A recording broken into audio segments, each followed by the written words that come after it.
Have you ever wanted to love someone, but couldn't? That's how I felt about Tammy. We never should have gotten together in the first place, but it was her birthday, and I didn't know what I was getting myself into. She invited all 5 of us from the office, and I was expecting to just have a drink and go home. Fast forward to the bar.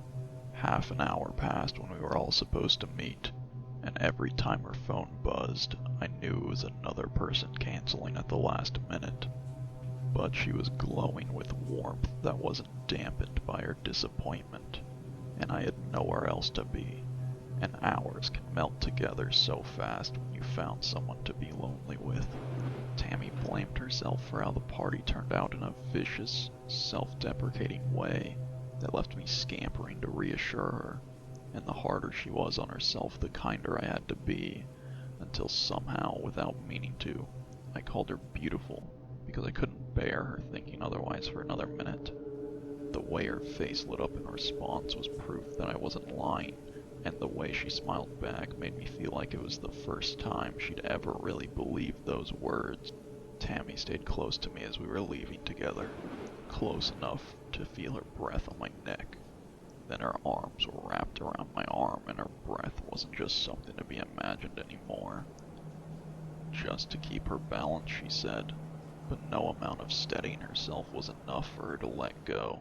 She'd been drinking after all, and needed someone to drive her home. Well, I think she really was beautiful that night, and the more of her she trusted me to see, the more beautiful she became. But love wasn't her fault that she came to love me, and it wasn't my fault that I couldn't feel the same. A starving man doesn't care what he eats, though, and the lonely will cling to anyone who makes them forget what it's like to be alone. Tammy and I stayed together, and the phrase, "maybe this is what love is supposed to feel like," kept hopping up in my head. Tammy treated me with devotion and smothered me in kindness, and the longer we stayed together, the harder it had become to imagine my life being any other way. Tammy would do anything to keep me, and she reminded me every day. I could think of no better way to thank her than with everything I had to give. She was nothing but joy on the day I asked her to marry me, and basking in that light I told myself that her happiness would be enough for the both of us for all my years ahead. Then there was my other wife, the one with the shaved head, the one with the nose rings and the leather jacket and the tattoo of the snake twisting from one thigh to the next. I don't know if you could call Zara beautiful, certainly not in the same way you could call Tammy, but you could call her other names, and they'd all turn her on. I met Zara in another town where my company headquarters was. I had to go once a month, every month, but it didn't take long before I found an excuse to go every weekend instead.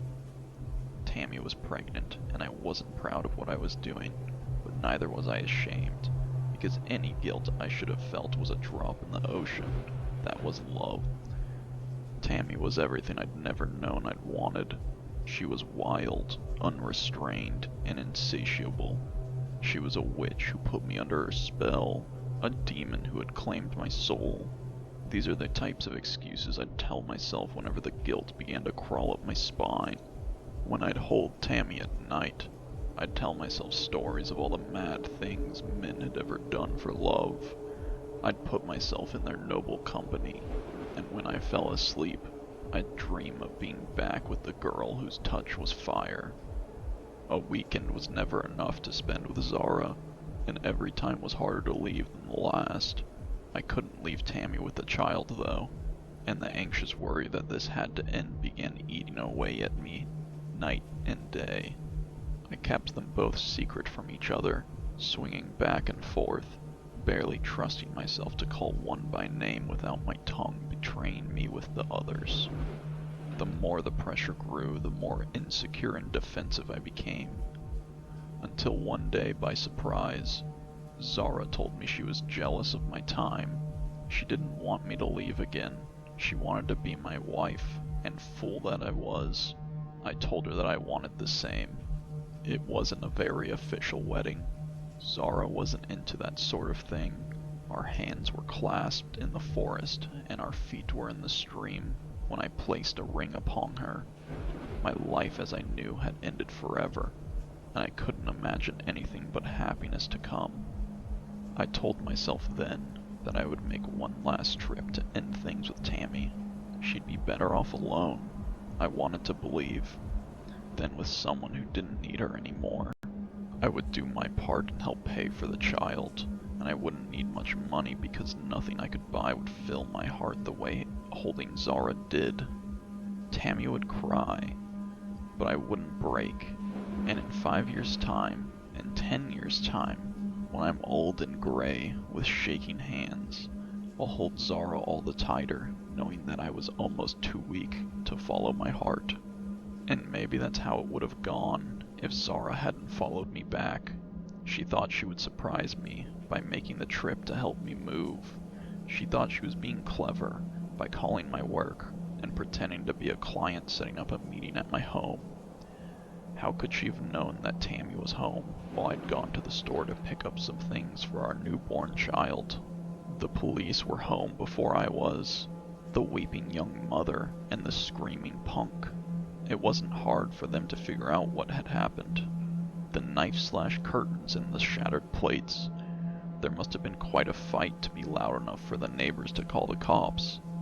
The blood-stained carpet and the dirty tracks into the nursery. There was no way to hide the evidence, or mistake what happened to my daughter, who was slashed into ribbons before she ever learned her name. Zara and I never spoke again, not even at her trial where I was called as a witness. I couldn't even meet her eyes when I told the jury about the affair, that I loved her, that I knew it was wrong. I told them that Zara had been jealous, that she'd killed the child, and that I never wanted to see her again. The only thing that could have been harder to bear was when Tammy forgave me. She said it wasn't my fault, that I'd made a mistake, that we could learn to be happy together again, and I believed her, because as heavy as this weight was for me to bear, I knew that I couldn't bear it alone. That was almost 20 years ago, and Tammy and I have moved past it the best we could. We had 2 more children, both boys. I'm glad of that, because if we had another girl, I don't think I could have looked at her without thinking of the child who had been cut. If Tammy can still love me after all of that, then who am I to say I can't love her in return? Despite everything I'd done to avoid being alone, though, I know it's only a matter of time. Tammy is sick, and she isn't going to get better. I've been spending every day at my wife's side, and our youngest will be leaving to college in a few weeks.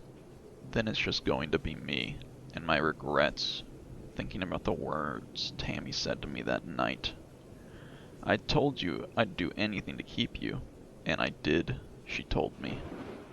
If you didn't think Zara killed our daughter, you never would have stayed with me.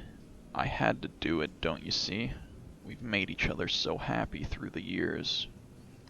I always knew I never loved her, but it's taken me my entire life to find out why. I want to say thank you for watching the video. Any criticism or ideas are welcomed. There are more videos on my channel and more on the way. Remember to like and subscribe.